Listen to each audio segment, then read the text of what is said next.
This is the most analyzed artifact in the world. It's been subjected to thousands of hours of scientific analysis. There's no trace of any kind of paint, ink, dye, pigment, stain.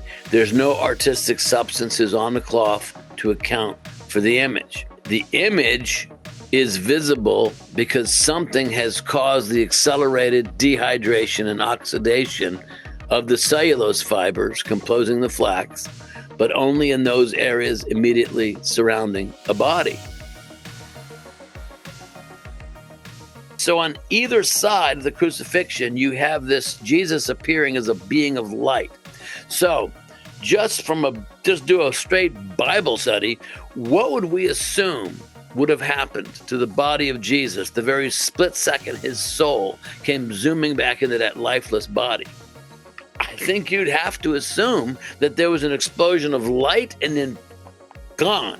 I mean, that's what I believe. I mean, Peter and John ran to the tomb and they didn't find a body. All they found was an empty burial shroud. So here we have this incredible artifact that remains this profound mystery that goes to the very bullseye of the Christian faith. And if it's authentic, which I certainly think it is, then it's the very cloth that led John to believe and become the first of the apostles to believe in the resurrection. That it's the very cloth that led John to believe. The history of our Earth is so different from what we can imagine. The Smithsonian, that if they found out about a large skeleton somewhere, was to go get it.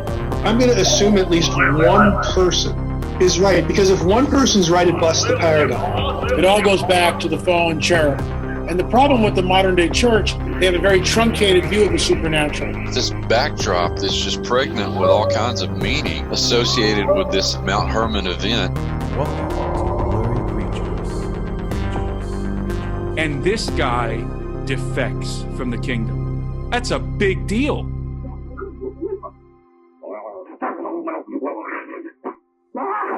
Welcome back to Blurry Creatures. This is going to be a visual episode for you guys out there. We have a new studio, and for those of you guys that don't know, that are listening in the radio show version of Blurry Creatures, we are now in the basement, and we've got full video episodes available on YouTube. And we're bringing on Russ Breault, who is an expert on the Shroud of Turin. This is like one of those topics that it's been around since the 80s, Luke.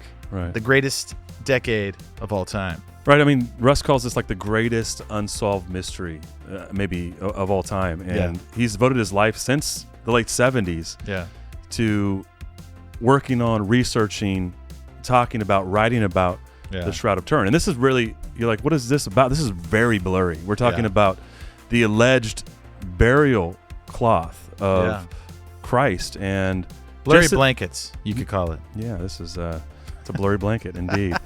But this is fascinating, right? We're going to jump into the science, the history behind this incredible shroud that a lot of people believe was the burial cloth of Christ, and he was resurrected. Yeah, there's like a 3D image on this thing. It's wild. It's on the surface it just looks like whatever a forgery, but when you dig into the science of it, it's really amazing. And so we're going to hop into this episode.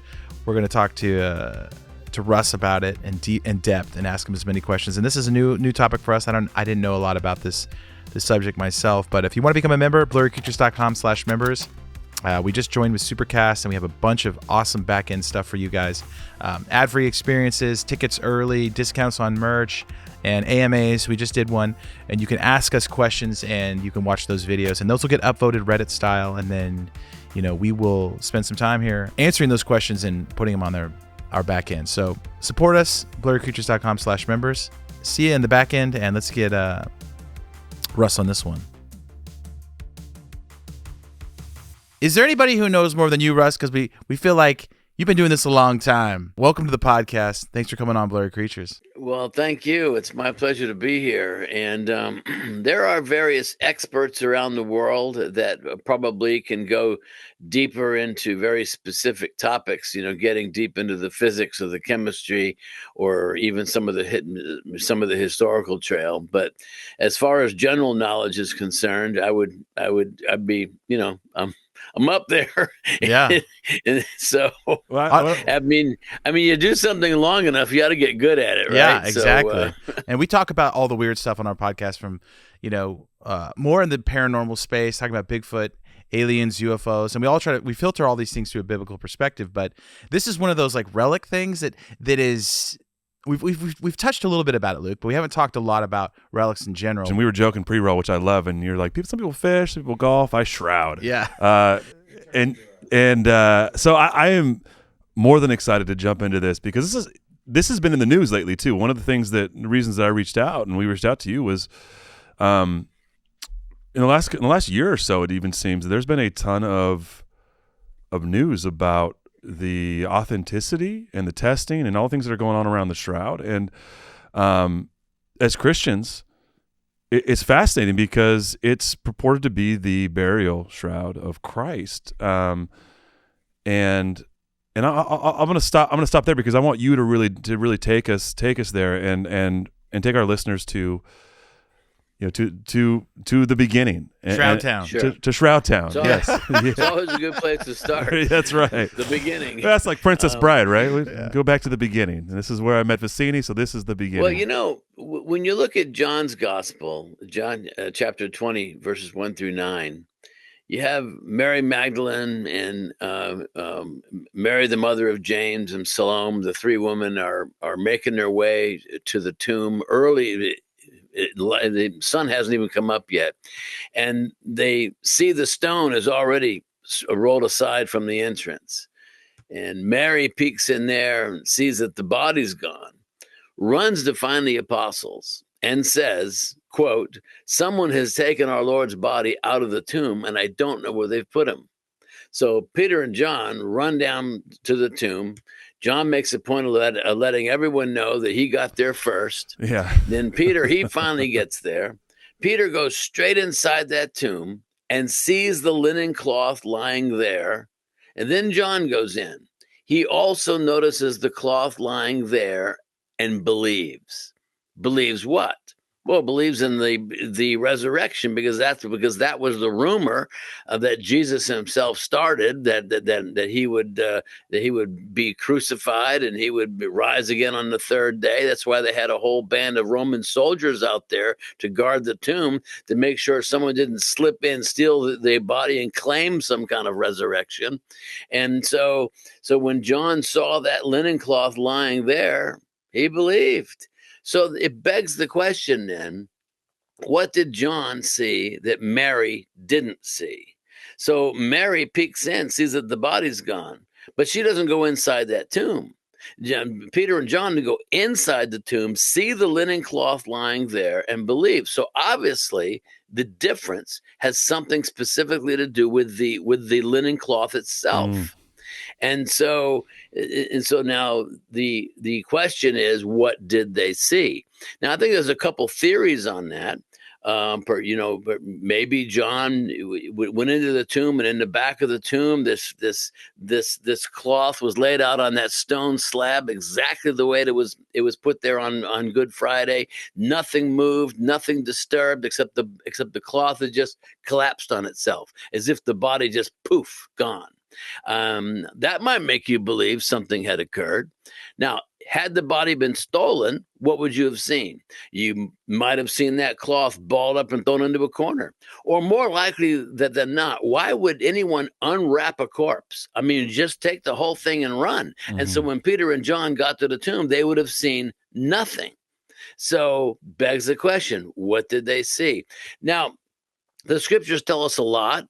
But they don't tell us everything. And one thing that's not in scripture is any specific reference to Jesus leaving his image on his burial shroud.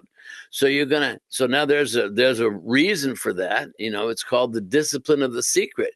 When you think of when the Gospels were written, 20 to 30 years after the events in question, persecution was in high swing. Luke, it's been rumored that the little people are making cookies in a tree, and that would be awesome. But the rest of us have to cook in our kitchens and make meals for ourselves. In this busy world, they have a lot of time to make meals. We don't. That's right, and it seems a little unsafe to have open fire inside of a tree. That's right. We're not going to get that part, though. We are getting to is that Home Chef is a new sponsor of our show. We partner with them.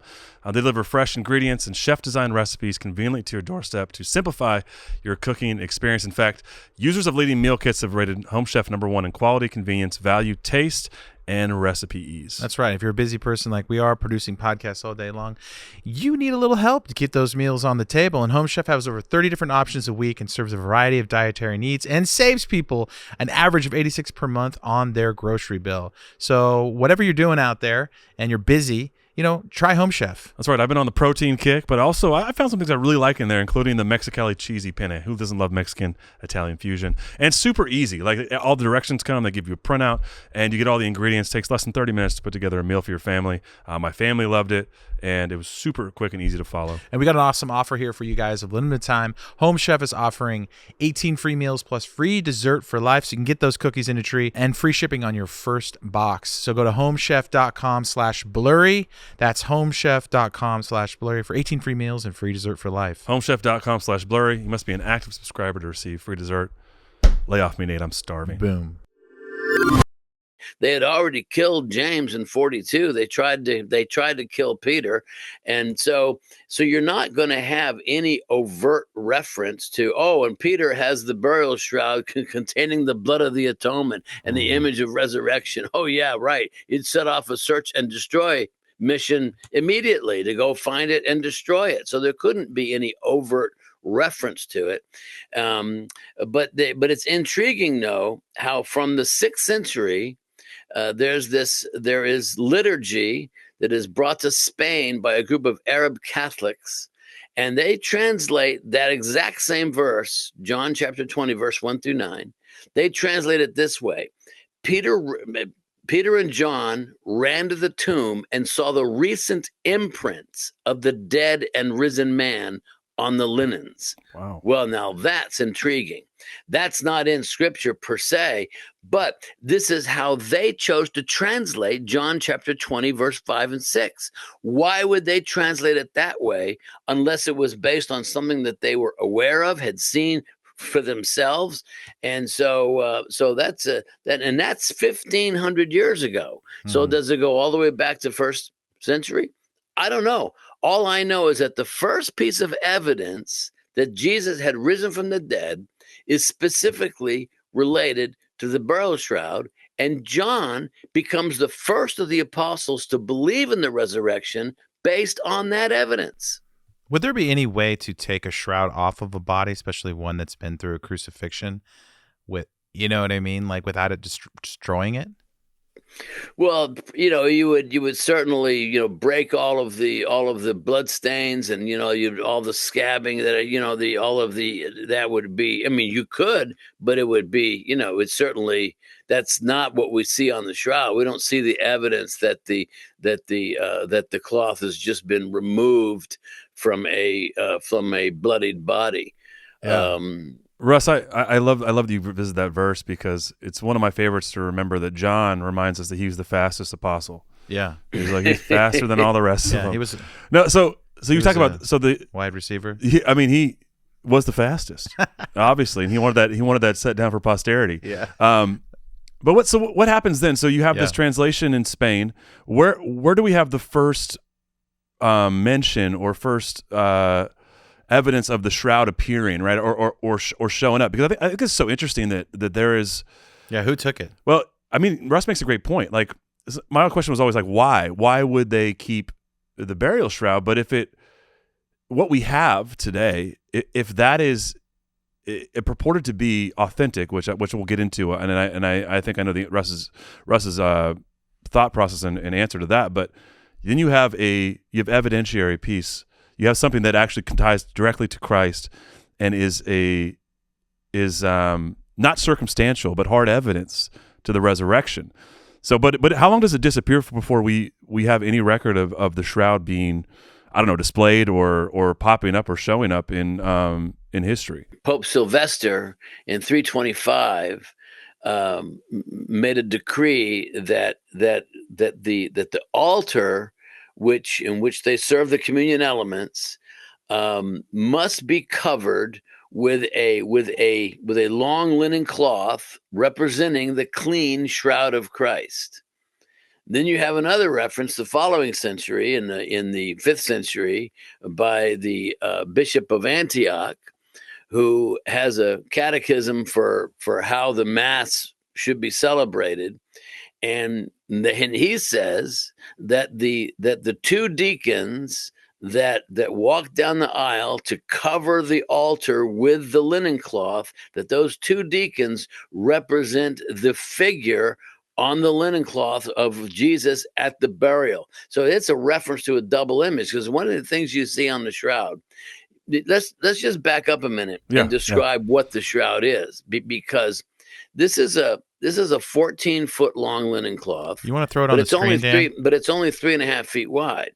So it's a long, narrow cloth bearing the front and back image of a bearded, crucified man. And it's about 5'10" or 11 in height.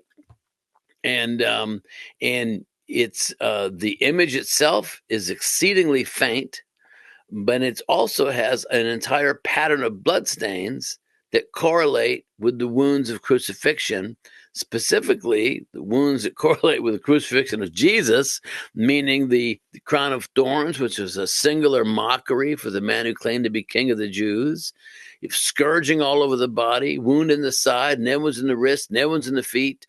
I mean, and so all this is evident on the shroud. And so it's clearly not the shroud of just anybody. It's pretty specifically, there's really no mistaken identity. If the shroud is authentic, then it's the burial shroud of Jesus and not some just like anybody who happened to get crucified. You're looking at this notion. Then when the Bishop of Antioch, he says that the two deacons represent the figure on the linens, he's referencing the frontal image and the dorsal image that we see on the shroud. So that's from the 5th century. And the one I've mentioned to you earlier is from the 6th century. So one of the really most important, kind of from a documentary standpoint, is artistically, your representations of what Jesus looked like all change in the 6th century. There are images of Jesus from the 2nd, 3rd, and 4th century that are earlier ones are on the catacomb walls, and he's short hair, clean shaven, and it's there's even mosaics of Jesus, again clean shaven, short hair, but beginning in the 6th century, everything changes to show Jesus with long hair, full beard, large hollow eyes, long flattened nose, stylistically looking very similar to what we see on the shroud. And so what happened is that's when because historically the shroud, we believe, was taken from Jerusalem to ancient Edessa, which today would be in southern Turkey, and it was there, and it was brought there by the Apostle Jude, and is there and literally remains there for hundreds of years, and finally but in the later 1st century, persecution broke out. This cloth was hidden away inside of a wall for several hundred years, and then a flood hits the city, and then the rebuilding of the city, they rediscover it after Constantine, and so it becomes known as the true likeness of Christ, not made by human hands. And so from about 525 on, all of your artistic representations conform to what is known as the true likeness. And so starting in the early 6th century, there are no artistic representations of Jesus other than what is now become known as the true likeness. And so, hence Jonathan Romy of The Chosen. Why do you think he looks the way he looks? And it's because stylistically, even today, that true likeness instructs our understanding of what Jesus looked like. And so that's a really strong piece of evidence, because that true likeness was based on the shroud itself. Russ, assuming this is what it is, how do you think the image goes from, have you done any screen printing or anything like that? If you ever printed something on like a piece of cloth or a T-shirt, it's a complicated process. How do you think that image gets onto the cloth? And is there any other linen? 2 questions. That's this old that we still have, that hasn't fallen apart, or Oh yeah, we have linens going back to 1300 BC. So it's not really a matter of linen. If linen's made out of flax, which is very, very durable, and as long as you keep it dry, and it'll last centuries. When you look at the nature of the image, you started asking me about printing and how the image could have got onto the cloth. Yeah. You have to look at the attributes of the image. So, because remember, this is the most analyzed artifact in the world. It's been subjected to thousands of hours of scientific analysis. You had a whole team of 33 American scientists go to Turin in 1978. And they have access to the cloth for 120 hours, working around the clock in shifts. And all their results were published in 24 different peer-reviewed journal articles, the top flight science. And it's and so what did they discover? Number one, there's no trace of any kind of paint, ink, dye, pigment, stain. There's no artistic substances on the cloth to account for the image. The image is visible because something has caused the accelerated dehydration and oxidation of the cellulose fibers composing the flax, but only in those areas immediately surrounding a body. So in other words, the image is literally a discoloration of the cloth with something having interacted with the flax fibers. But the image is exceedingly superficial. So in other words, where you see the image, when you analyze it under the microscope, it only penetrates 1 to 2 microfibers in depth. Now, each individual thread is made up of about 200 microfibers. So that means this image resides on about 1% of a single thread. So if you were to Google the shroud right now, or look at an image in a book or a magazine, the first thing you'd see is a whole pattern of burns and burns and patches and scorch marks, because the shroud was in a fire in 1532. It was kept in a silver box. The top of the box melted, and a glob of molten silver fell down onto it, burning all the way through it, creating a series of 16 holes because it was folded in 16 layers. And so that's the first thing you see. And so then you'll see a whole pattern of water stains. You'll see the blood stains. And so, of course, you see the image, but when you flip the cloth over, you would see the burns, the water stains, the blood stains, but you will not see the image of the man. The image of the man is a purely superficial phenomenon affecting only the top 1 to 2 microfibers on the inside of the cloth facing the body. So this is probably the most intriguing attribute of the shroud. Now I got to tell you this too. This is crazy stuff here. But when they analyzed the depth or the image density, it's the same wherever you check it. Wow. Anywhere on the frontal image, anywhere on the dorsal image, it's the same. It would seem that you'd need a piece of technology to accomplish that. So there's no variation in density, and it's a monochrome image, meaning it's the identical color. There's no variation in color. So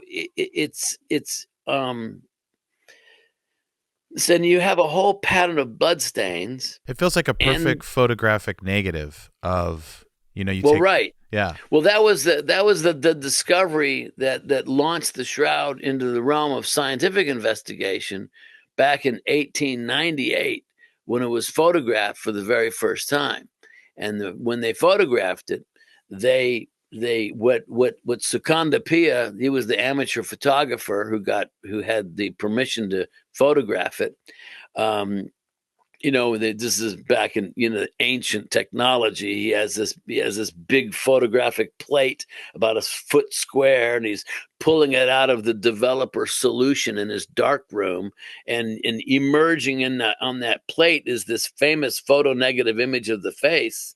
And his story goes he almost fell out of his apartment because he was so stunned by what he saw, and because on the cloth itself it's kind of faint and blurry and indistinct, but in the photo negative it's much clearer, much more lifelike, much more pronounced in the photo negative. Now, as I challenge audiences all the time, I say, now, how many of you remember taking pictures with film? Nobody raises their hands, and you take your 35 millimeter film canister and you take it down to Kmart, and they're not around anymore either. And you get your pictures back, and in the back of the pictures is a sleeve of negatives. You hold the negatives up to the light and you say, who is that? You have to develop it to see what's on the negative. So then it begs the question, why then does the image look so much clearer, so much more lifelike in the photo negative? And nobody could understand that. And it's the answer, I mean, we know why, but we don't really know how, is that the image that is on the cloth itself must be a negative image to start with. Therefore, what shows up on a photo negative is a positive image. Yeah. Who knows why? It's so this discovery was what launched the Shroud into the realm of scientific investigation. And it's been the subject of scientific investigation for over 100 years now. Before that sort of discovery, they just were passing it around like from person to person, like over the centuries, like, here, take this. Well, it was permanently installed in the Cathedral of St. John the Baptist in Turin, Italy. Okay. That was completed in 1694. And so it has been there ever since then. Prior to it being permanently, and now it's not on exhibit. I mean, it's sealed up inside of a special case, but it would be brought out for public exhibitions, and it would be exhibited in that church. And in prior to 1694, it was exhibited outside in the royal courtyard, because the Shroud has been in private ownership from 1453 until 1983. It was owned by all of the kings of Italy, and it's so that's over 500 years. It was in private ownership, and it's and so in 1983, the King of Italy was exiled from Italy in 1947 after World War II, and he went off to live in Portugal in exile. But he allowed the Shroud to remain in Turin under the auspices of the Catholic Church. And so any time there was an exhibition, it had to have permission of the king in order to do it. But in 1983, he was dying, and when his only son got married in Las Vegas, he realized, well, I can't give this to my son. There's no telling what he'll do with it. And so at that point, he willed it to the current living Pope. And so since 83, it's been owned by the Pope. But prior to that, it was owned by the Savoys. And it's so having said that, so from 1453 on, it's been exhibited publicly, but always outside on these platforms that they would build. In when it was in Turin, beginning in 1578, you would have up to 60,000 people come during these public exhibitions that were held outside. They would build a big platform inside the royal courtyard, and then they would hold it out literally manually by hand. You'd have 5 or 6 clerics up on the platform holding the shroud horizontally, so then people could view it, see it, venerate it, whatever, and so that's how the shroud was exhibited prior to when it was installed in the church in 1694. Russ, so you talked about how the scientists had this unique access to it. So can you talk a bit about the evidence that they uncovered to authenticate not only its age, but also things that they found in the science that point to it being authentic, right? Because this is always the thing is with relics or ancient things, is like how do you verify it's from where it's from, or the time period it's in, and how do you verify that it's not a forgery or an elaborate a hoax or whatever. But I know, as you said, this has been the most studied relic or piece of anything that ever. So how do you do that? And then also, maybe before that, let me ask you this. How different is this burial cloth from maybe any other burial cloth, right? Because if you're listening to the show right now, like the way that this image showing, what's purportedly Christ after crucifixion, that's not everybody's burial cloth looks like this, right?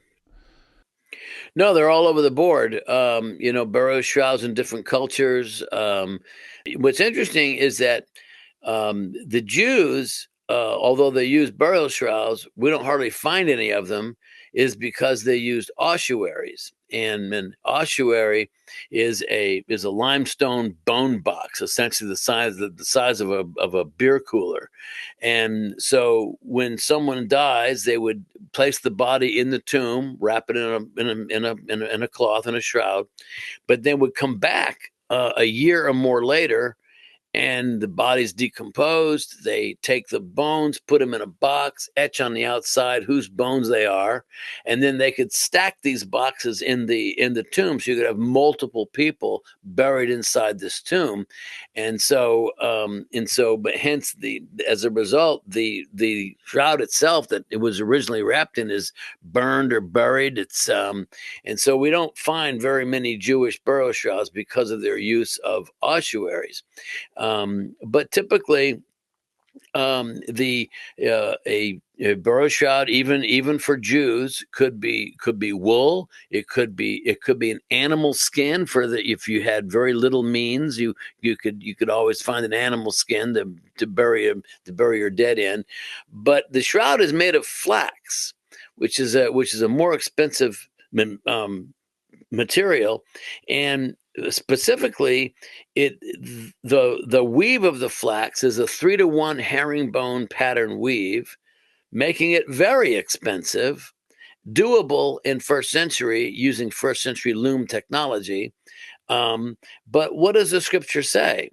Joseph of Arimathea, a rich man, purchased a fine linen cloth.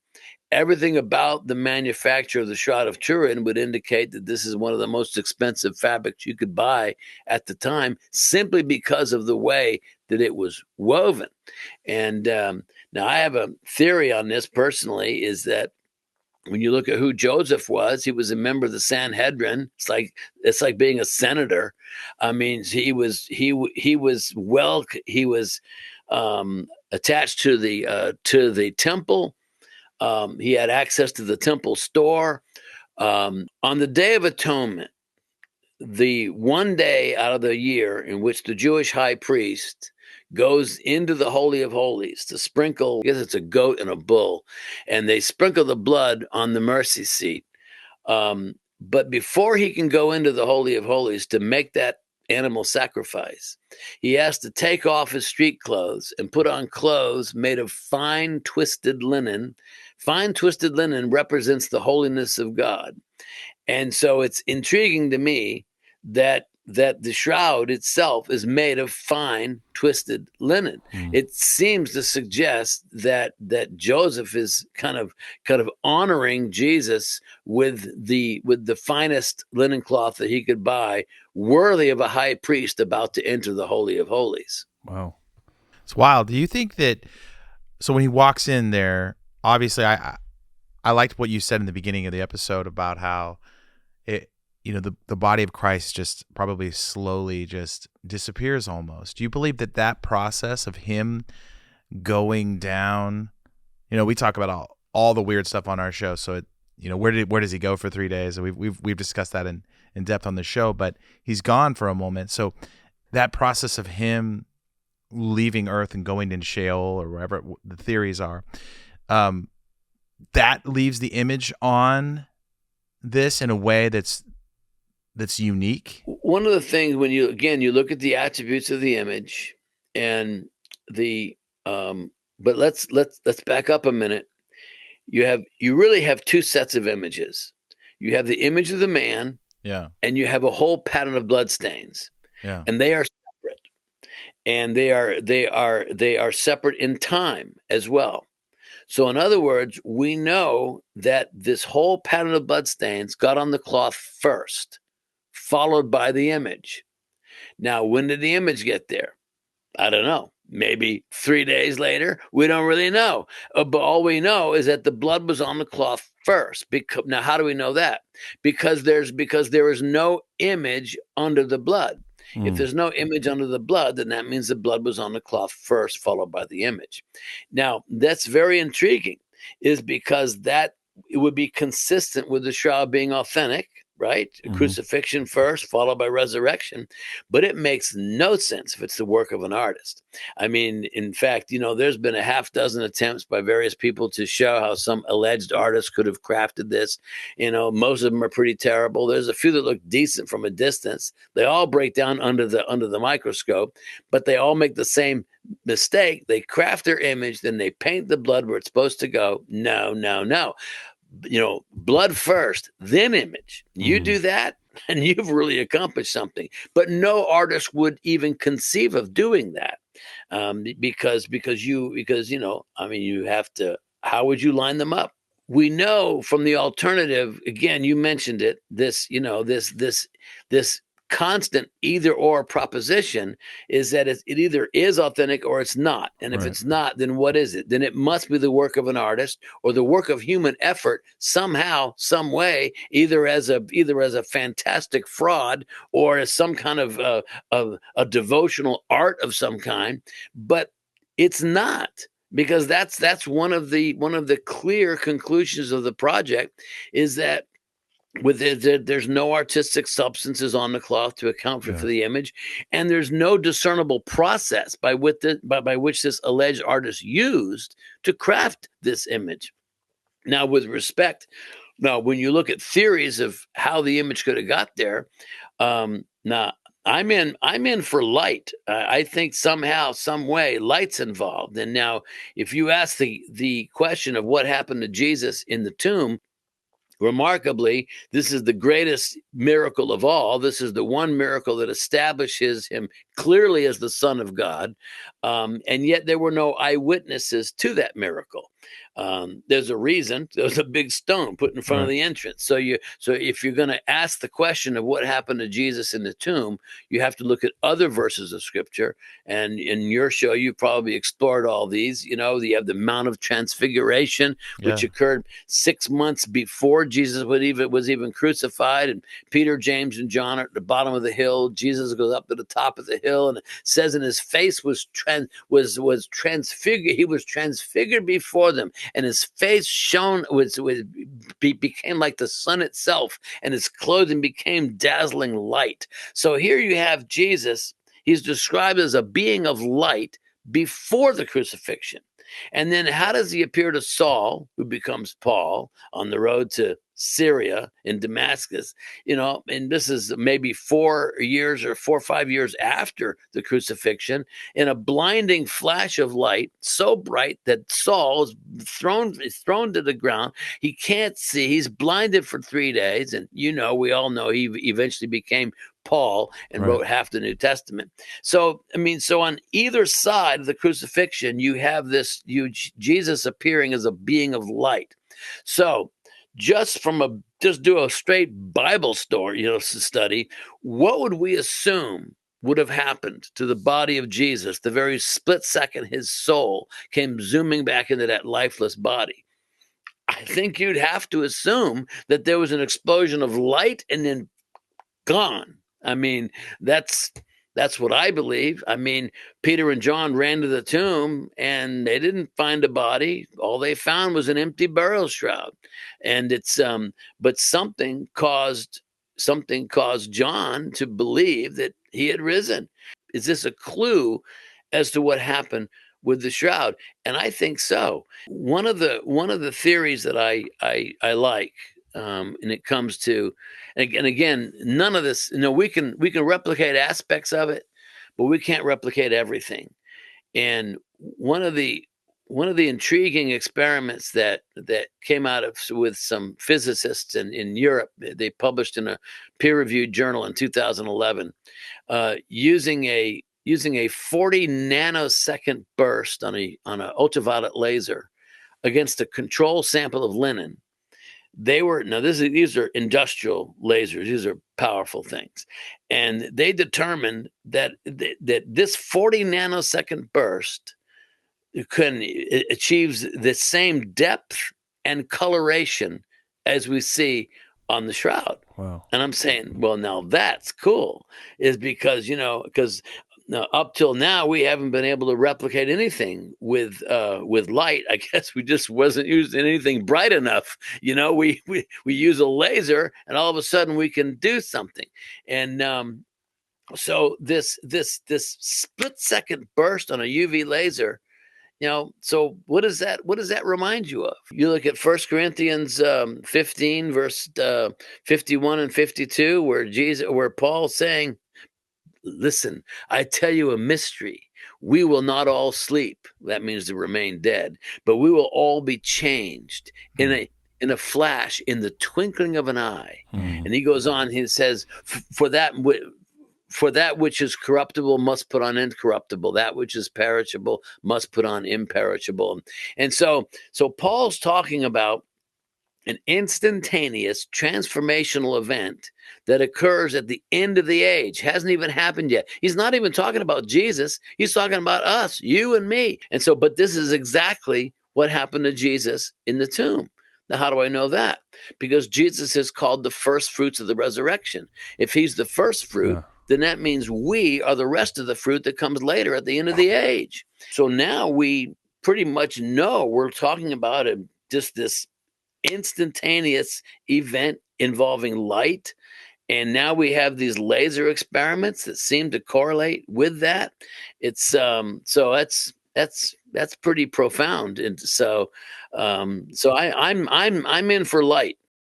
Yeah, I like that it's almost like multiple layers here. You have sort of the blood is one layer, and then you have this like negative image underneath it, and I never really knew that. I never knew there was, and a lot of artists will do that. They'll layer their work and they'll kind of put, negatives over each other, and you can kind of build out a 3D object.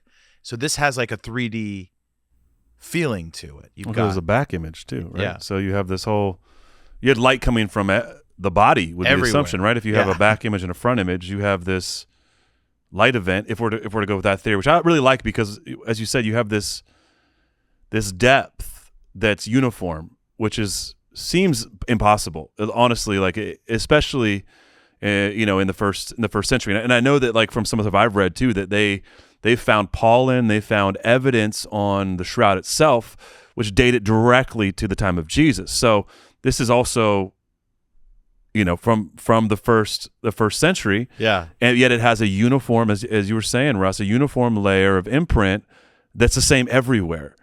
And it sounds like a I think light makes a lot of sense. Well, anyone who knows what film is one The film is the photo, right? It's one piece. Now we have megapixel. We have pixels that are all making the photo, but a film is one piece. When you describe the shot as a photo negative, people don't really relate to it anymore because we're not used to working with negatives, and nobody has a reason to digitally convert anything from the natural image to a negative image. But it's but it was a big deal back in the day. Yeah. Did that change the perception? Like you were talking about that earlier, and I asked a question about that. When they took the photo and they looked at the negative of the shroud, did that instantly go like, okay, they knew what they had. They're seeing something for the first time.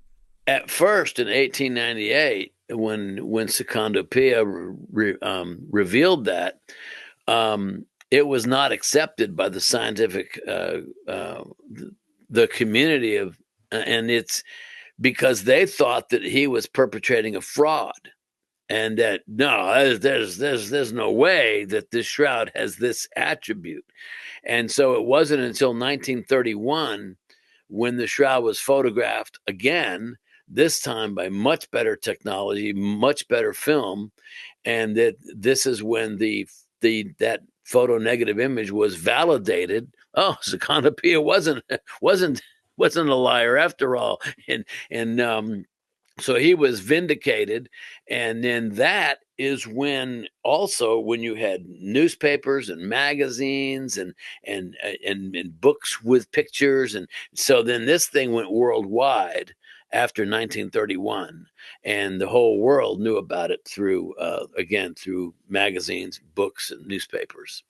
Russ, I'm thinking about when Jesus appears to the disciples after, when they see him again, he goes through the walls, right? He has a different type of body now. Do you think when he comes back into his body, this burst of light comes and then he can pass right through the shroud? He doesn't have to take the shroud off and set it down. He just goes whoosh, right through it. And then he's in his resurrected body, in his glorified body, whatever you would say. And so then he goes to the disciples. Is that sort of how you see it? Or pretty much, I think so. I think his return to the body was and it's well, that's probably not a scientific term, but the glorification of his body, when it became a glorified body, it like we just literally transformed into a being of light, and then gone. He just went right through the cloth. And one of the things that's intriguing too is that there's a part of this theory of the body converting to a volume of light, and then light has no mass, and so for a split second the cloth was descending through the body until the body gone. And so as a result, we pick up the large hollow orbits of the eyes, some roots of the teeth. We see the elongated fingers, which are picking up some of the skeletal structure in the palm of the hand. So we're looking at some. We believe in some area we're seeing flesh and bone simultaneously, because as the cloth was descending through the body to about a depth of 8 millimeters, and then gone. That's all part of this called the collapse theory, postulated by John Jackson, and it's very intriguing. And it's it probably doesn't explain everything, but it explains some things. And it's so how tall is Jesus? You said 5'11", I think, right? 5'10", 5'11". Okay, around 5'11", maybe even 6 feet. I know that he's now they did excavations of the bodies found at Masada, and there's a whole range of skeletons that range from 5'5" to as tall as 6 feet. So it's not out of the range for another. That's usually the next question is that's really, really tall, but it's not out of the range. So what are the implications then, like in your mind? So and this thing has been tested and tested this last year too, right? Like this last year, there's been it's on tour, but there's been another round of testing. I know that there's let me back up. The Shroud's not on tour. No, it's never been on tour. Now there's some photographic exhibits that are on tour. And you might, but the Shroud has always been in Turin, except for the 7 years it was brought to a monastery south of Rome to keep it away from Hitler. From 1939 to 1946. Wow. Interesting chapter. And it's but other than that, it has been in Turin and really only there since 1578. But what has come out recently, we've seen some rendition of what Jesus would have looked like based on artificial intelligence. That was really interesting. We have to remember that there's still some interpretation required because if you base it on the Shroud has photographic like qualities, but it's not a photograph per se. And so having said that, we're still going to be some interpretation as to the skin tone or the hair color or eye colors and things like that. But overall, it was a pretty impressive image. And then that came out recently. And the other one was now dating has been kind of a conundrum because it was carbon dated in 1988, and they said it was had a date range of 1260 to 1390. So I guess it's nothing more than a medieval fake. Right. And unless you realize how they botched the carbon dating and took one sample instead of three, and took that one sample from the most handled area of the Shroud that now appears to have been part of some kind of a medieval repair. And because published in 2005, a chemist who was involved with the Shroud project was able to compare the thread samples that were taken for the carbon test and compare them with thread samples from the main body of the Shroud, and they're not the same. They appeared, so in other words, it appears to have been that corner. Remember, I've told you how it was held by clerics for hundreds of times over the centuries, and so they literally cut the sample from the most handled, most contaminated part of the cloth that you could want, and probably what, like we said, was subjected to some kind of medieval repair. And because they only took one sample and cut it into three little pieces instead of taking three different samples, it's like, what could go wrong? So now we know that sample was not fully representative of the entire cloth. So we have no idea what we dated. And so the part of the recent news that came out this year was using a new technology called wide-angle X-ray scattering, which measures the amount of natural aging in fibers. They were able to correlate the amount of natural aging in fibers from the Shroud with linen fibers found at Masada circa 1st century. And so simply by comparison to other fabrics, we know that the Shroud is far older than the 700 years alleged by the carbon labs. And it's so that's been was a real interesting revelation on dating. We've known historically that the carbon date is wrong, period. We know that the Shroud was in Constantinople in 1204 and was stolen during the Fourth Crusade. Well, 1204 is already older than the oldest carbon date of 1260. It didn't just get there. It had been there for hundreds of years. In fact, it arrived in Constantinople in 944. So we know the carbon date's wrong. And it's but the question was how wrong is it? It seems to be pretty much significantly wrong. It's amazing you can devote your whole life to this piece because there's so many skeptics. You have to consistently look at it and analyze the data. And I think you've been able to maintain a pretty objective view on this, given how you're talking about it. I like that you're still willing to look at the data and learn more about it as it comes and as the technology changes and we can analyze these things deeper. What specifically about the Shroud tipped the scales for you? Made you go, this isn't this is an ancient forgery. This is the real deal. What about it specifically changed your mind?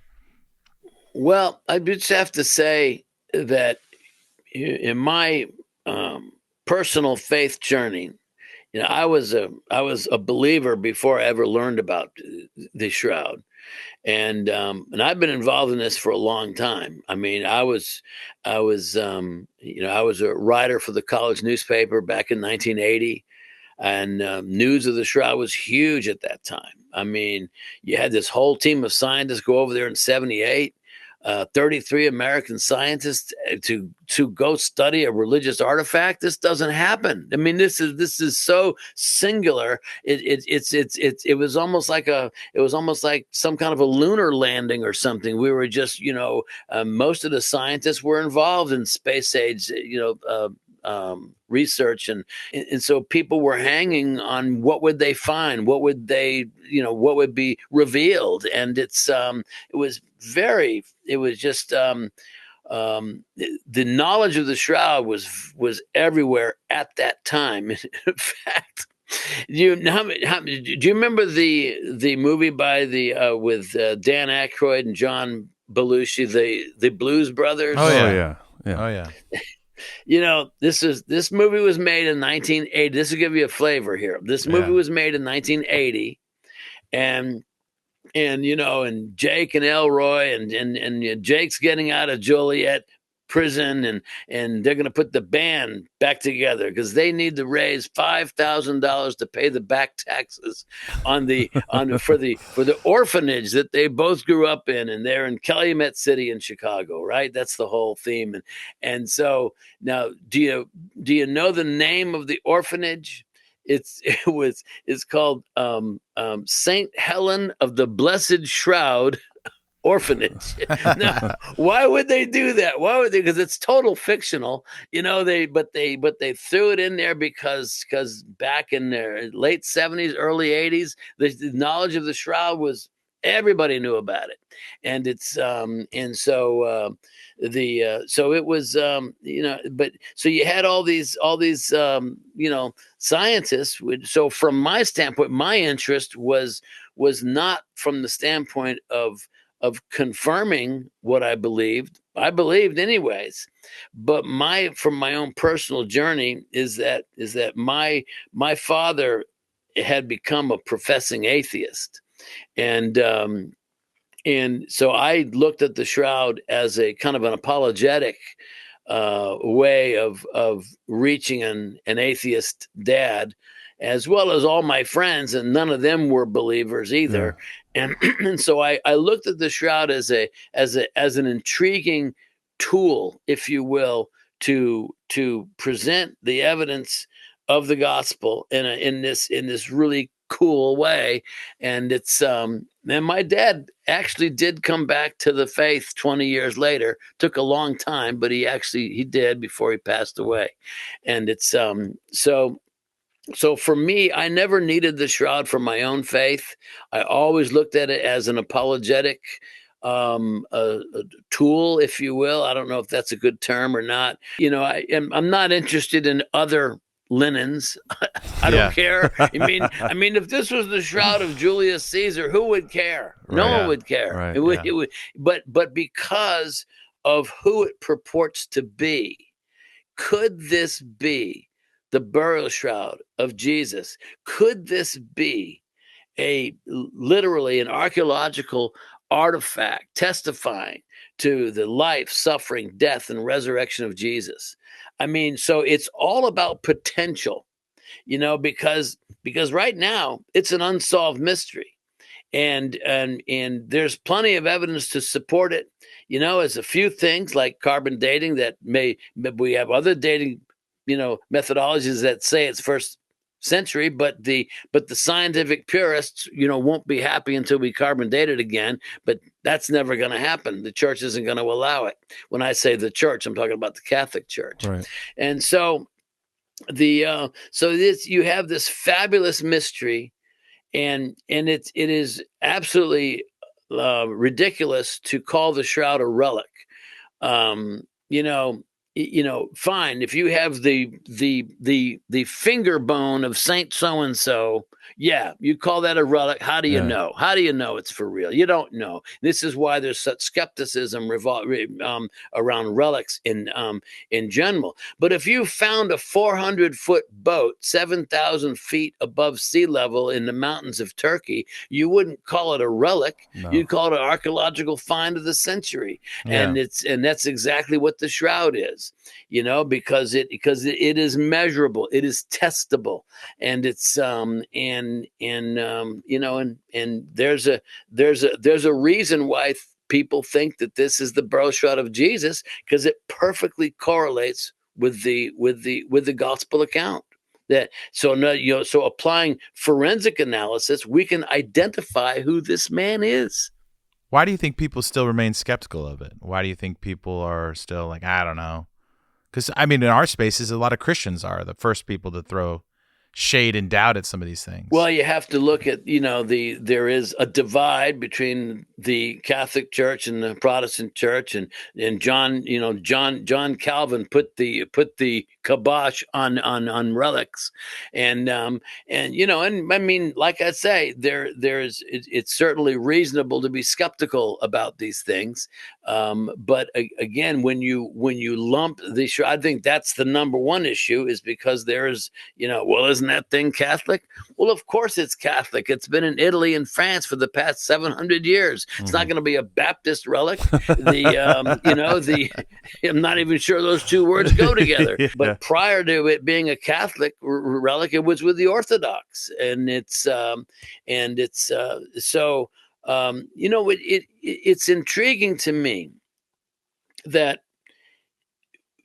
the shroud, clearly from the Gospels, is the first piece of evidence that Jesus had risen from the dead, causing John to become the first of the apostles to believe in the resurrection based on that evidence. Yeah. Now, in Acts chapter 1, verse 3, it says, Jesus showed himself to be alive through many convincing proofs. Now, most of those proofs were all post-resurrection appearances. But the first proof was the linen cloth lying there in the tomb. Mm-hmm. Why is it such a stretch then to believe that cloth was kept, maintained, passed down through generation, and is in Turin, Italy right now? Now, I think the shroud was a real conundrum for the Jews, because number one, it wrapped a corpse. Number two, it's covered with blood. It's doubly unclean. But wait a minute, Jesus was dead, but now he's not. So is it unclean or is it clean? And so I think they said, well, we don't know. Let's just give it to the Gentiles and let them figure it out. And so I think that's why it quickly, and that plus I think there's a tremendous amount of persecution going on. I think the first thing that they had to get out of Jerusalem was the linen shroud, because this of any artifact that might have been associated with Jesus or even his apostles, the pinnacle would have been the burial cloth that contained the blood of the atonement. So that had to leave first, and I think it went to Edessa, which was a city. The king of Edessa, Abgar the fifth, he became a believer, and so he could provide the safety for it, and so that's kind of one of the historical theories. It's a smoking gun of the resurrection, right? It's the original piece of evidence. I love this, Russ. It's so interesting. Well, I want you to think just apologetically. Yeah. A lot of apologetics teachers don't touch it. Some do. Lee Strobel does. He talks about it. Was in his movie Case for Christ. He has it in there twice. It just depends on the. From an apologetic standpoint, there's nothing more powerful than the shroud, and it's because it goes to the bullseye of the Christian faith. As a lecturer and a presenter on the Shroud, I present in Catholic churches all the time, Protestant churches, Orthodox churches, and I make no change to what I do. I don't have a Catholic version. I don't have a Protestant version. I have one version, because all branches of the faith should be able to agree on the life, suffering, death, and resurrection of Jesus. That's right. We might argue over communion. We might argue over baptism, but we're not going to argue over that. Because if you do, you're not a Christian. That's right. So here we have this incredible artifact that remains this profound mystery that goes to the very bullseye of the Christian faith. And if it's authentic, which I certainly think it is, then it's the very cloth that led John to believe and become the first of the apostles to believe in the resurrection. Is it possible that the Shroud comes full circle now? Do you think that the Shroud could be used to reach a generation that is unchurched and thinks that the Bible, or they've been taught that the Bible is full of contradictions and errors and mythology but here you have this, I have a nephew. He kind of fell away from the faith, and I asked him, what caused you to lose your faith? And he said science. I said, what science? It's like because there's this a belief that science is going to figure everything out, right? But it's science itself that has revealed the mysteries related to the Shroud, and so so I think the Shroud is here for a reason. I think has been kept and preserved and has had an impact on each generation in its own way. But now today in the 21st century, I'm intrigued by what science is going to do next. Yeah. Because it was science that revealed the photonegative in 1898.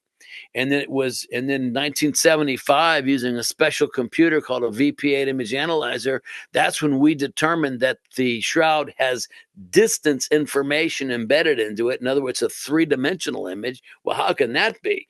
And it's and then moving forward now, you have all this. You have artificial intelligence is going to take us into another leap. And so every time science keeps it alive and keeps it moving forward. And it is science itself that brings us to this point of saying, this thing could be authentic. And then, but wouldn't it be just like God to use science to affirm the faith? I look at the Shroud as a proverbial two-edged sword, because you have it's like Pope John Paul II. He compared faith and reason as being the two wings of a bird. You got to have both. Yeah. You got to have faith. You got to have reason. And the bird's not going to fly without both of them. Well, the disciples were skeptical. Obviously they're like, do something else, prove who you are. Show us that you're actually resurrected. And I think that's something that speaks to all humans. And there are some that are more faith-based on that side of the wing. They feel like something else is revealing the truth to them. But there's also the people that need to put their hands on something and go, this, okay. Thomas. Yeah. He's got to put his hand, he's like, we got to put a hand on the scars and the holes in the hand. And he believes. And I think that's what you're saying, which I love, is that in this time of empirical evidence and the scientific post-Enlightenment academic paradigm we now find ourselves in, the Shroud itself is holding up and proving the faith. And I hope they open it up and they let them carbon date again. I hope we can get more data on this, but it seems, everything you presented seems like this is the real deal, and this is something we can not physically touch, but we can. Yeah. Let me just mention about approach, because that's real important. Yeah. Personally, I think the Shroud is, authentic. I always tell people I'm 90% there. Okay, fine. I'll give 10% to the notion, the idea that there's some artist who predated Leonardo by several hundred years. We don't know who he is, and we don't know how he did it, and he never did anything else. Right. I guess that's conceivable, I suppose. And he used lasers. So he used lasers. I always Russ. have to leave a little bit out there for that. Yeah. But I think it's from an from an apologetic standpoint. I always say, look, I don't know for certain that the shroud's authentic. I just think it could be. Let's explore the message. Let's explore the mystery. And what are we going to do? We're going to encounter the message. Yes. And the message is pure gospel. Yeah. And so you don't have to be dogmatic about it. You don't have to say this is the Breault shot of Jesus and I'm going to prove it to you. That's not my approach. I'm just saying, hey, look at the evidence. I just think it could be. And as you explore the mystery, man, it just goes right to the heart of the gospel. Let's just assume it is legit, that the blood of Christ on this thing has given it some sort of unnatural life, longer life, that it is something different than any old shroud out there, that there is the residue of the Son of God on this thing that's keeping it. I don't know. I don't know how else to explain it than that. But is it a natural long life? Reminds me of like the ring in Gollum when he just lives forever because he's got this ring on, right, in the Lord of the Rings, and it feels like there's something else that's keeping this. Well, there's something mystical about it in terms of the way that it is so well preserved, and but again, there's all kinds of mystical stuff out there, and it's when I was featured on a documentary for the History Channel called "The Real Face of Jesus," and the first thing you hear is me saying, is it possible that this ancient linen cloth captured the greatest paranormal event of all time? And and I'm saying, yeah, and the producers got all wide-eyed and said, man, we got to use that. Yeah, well, so do we. There is something clearly mystical about the shroud, and it's and who knows if part of that mystery is its preservation, and it's Oh, Russ, thanks so much for being with us, and thanks for your work. I mean, your dedication to this is made you an expert for the History Channel. As you present all over the world, you speak internationally. But yeah, let our listeners know where they can interact with your work, find your books, talk about and your work. What you're up to what you've been working on. Well, my website is shroudandcounter.com. You can find out everything about me, and if you're you can bring me to your church or school, and I'll put on a 90-minute big screen extravaganza, everything on, so I just published this book back in June, which is called Shroud Encounter: Explore the World's Greatest Unsolved Mystery. And so I'm very excited to have that book out. About 75 images in it, and it's got a great price point. I think it's $18.95, and you can buy it on Amazon, Barnes and Noble. You can go to my website, shroudandcounter.com, and so this is what I love to do. It's people often ask me, how can you be interested in an old piece of linen for so long? It's not about the linen. It's about the message. And so. Yeah. No, I think that's a big part of what we do here on Blurry Creatures is try to give more, bring the scientists, bring the authors, bring the experts on the show, talk about these things, whether they've had a Bigfoot encounter. The skepticism ranges from all over the things that we talk about. And Christians love to form an opinion before they actually look at the data. And then they go, oh, I can't accept anything. And now we have this whole conversation with UFOs, and there's crash and pieces, and people are just explaining these things away. But I think it's important for us to go back to the data, go back to the science, and say, look, there are things that make you expand your paradigm. You have to think bigger. You have to think outside of the box a little bit more. And the Shroud is awesome. We're going to put the link to your book in our show notes, and we'll also put it on our website. Thank you so much. Yeah, thanks, Russ. Russ, for coming on. Yeah. Yeah, talking about My it. pleasure. Glad to be with you. Let us know if anything comes up with the Shroud between, after this, and we'd love to love an update. Okay, great. Well, I'll certainly do it. Thanks, Russ. Appreciate it. Russ. Thank you.